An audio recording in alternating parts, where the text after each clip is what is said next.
Let's just go back to that trauma and traumatic time you went through and the abuse you went through, and just to warn some of our viewers that the picture you're going to see you might find quite hard to look at, but we'd like to show the picture just so people can see exactly what you went through, and for basically every bone in your face.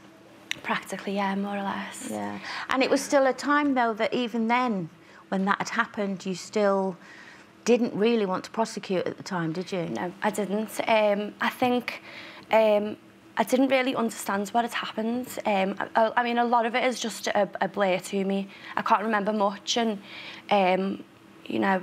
Do you think that you couldn't acknowledge that you were in a controlling relationship? I had no idea. I had no idea, but I also didn't know, you know, the signs that I was supposed to be looking out for, because nobody's ever, you know, we don't talk about it. We don't say, you know, this is the type of relationship you're in.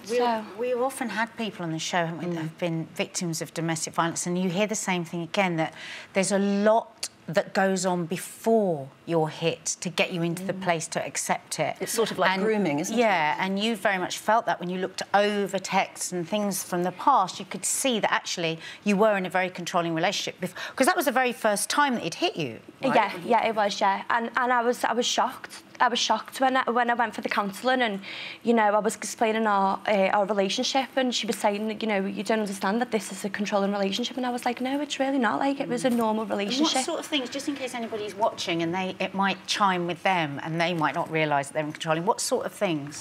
It was, you know, the messaging. It was messaging, you know, constantly, like 24/7. Did you need to know where you were all the time? It wasn't on a need to know where I was.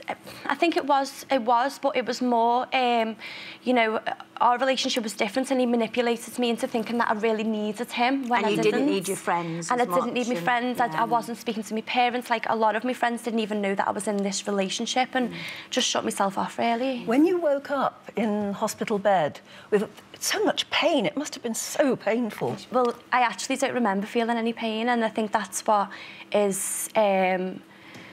I don't remember feeling any pain through the whole thing. What was going through your mind? I mean, like I said, it was all just it was a bit of a blur, and... Well, you were knocked out, weren't you? Yeah. So you've been knocked unconscious. Yeah. You're probably in enormous shock. Yeah, I don't even think it was the shock, really. I think all I was concerned about was him. Really, wow. You know, I was concerned about him. I know, and even, you know, after the months went by and I'd had the surgery, and, you know, he was ready to go.